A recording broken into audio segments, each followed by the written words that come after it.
நீதிமொழிகள் அதிகாரம் 1. தாவீதின் குமாரனும் இஸ்ரவேலின் ராஜாவுமாகிய சாலமோனின் நீதிமொழிகள். இவைகளால் ஞானத்தையும் போதகத்தையும் அறிந்து புத்திமதிகளை உணர்ந்து விவேகம், நீதி, நியாயம், நிதானம் என்பவைகளை பற்றிய உபதேசத்தை அடையலாம். இவைகள் பேதைகளுக்கு வினாவையும் வாலிபருக்கு அறிவையும் விவேகத்தையும் கொடுக்கும்.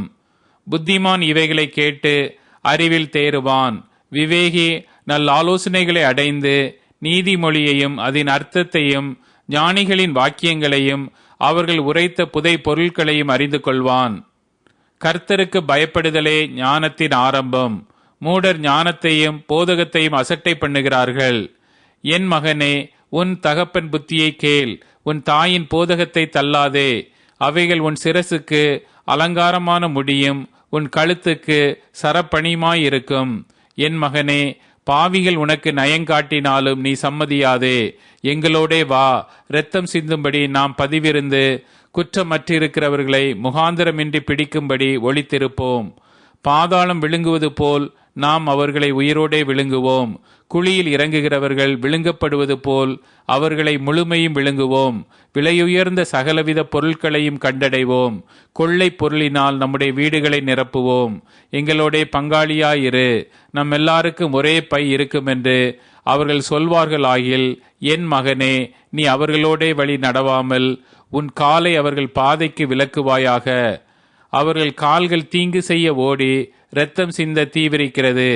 எவ்வகையான பட்சியானாலும் சரி, அதன் கண்களுக்கு முன்பாக வலையை விரிப்பது விருதா. இவர்களோ தங்கள் இரத்தத்திற்கே பதிவிருக்கிறார்கள், தங்கள் பிராணனுக்கே ஒளி வைத்திருக்கிறார்கள்.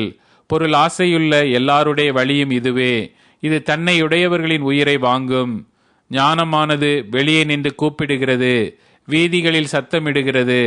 அது சந்தடியுள்ள தெருக்களின் சந்திலும் ஒலிமுக வாசலிலும் நின்று கூப்பிட்டு பட்டணத்தில் தன் வார்த்தைகளை வசனித்து சொல்லுகிறது. பேதைகளே, நீங்கள் பேதமையை விரும்புவதும், நிந்தனைக்காரரே, நீங்கள் நிந்தனையில் பிரியப்படுவதும், மதியீனரே, நீங்கள் ஞானத்தை வெறுப்பதும் எதுவரைக்கும் இருக்கும்? என் கடிந்து கொள்ளுதலுக்கு திரும்புங்கள். இதோ என் ஆவியை உங்களுக்கு அருளுவேன், என் வார்த்தைகளை உங்களுக்கு தெரிவிப்பேன். நான் கூப்பிட்டும் நீங்கள் கேட்க மாட்டோம் என்கிறீர்கள். நான் என் கையை நீட்டியும் கவனிக்கிறவன் ஒருவனும் இல்லை. என் ஆலோசனையை எல்லாம் நீங்கள் தள்ளி என் கடிந்து கொள்ளுதலை வெறுத்தீர்கள். ஆகையால் நானும் உங்கள் ஆபத்து காலத்தில் நகைத்து நீங்கள் பயப்படும் காரியம் வரும்போது ஆகடியம் பண்ணுவேன். நீங்கள் பயப்படும் காரியம் புசல் போல் வரும்போதும், ஆபத்து சூறாவளி போல் உங்களுக்கு நேரிடும் போதும், நெருக்கமும் இடுக்கமும் உங்கள் மேல் வரும்போதும் ஆகடியம் பண்ணுவேன். அப்பொழுது அவர்கள் என்னை நோக்கி கூப்பிடுவார்கள், நான் மறு உத்தரவு கொடுக்க மாட்டேன். அவர்கள் அதிகாலையிலே என்னை தேடுவார்கள், என்னை காண மாட்டார்கள். அவர்கள் அறிவை வெறுத்தார்கள், கர்த்தருக்கு பயப்படுதலை தெரிந்து கொள்ளாமற் போனார்கள். என் ஆலோசனையை அவர்கள் விரும்பவில்லை, என் கடிந்து கொள்ளுதலை எல்லாம் அசட்டை பண்ணினார்கள்.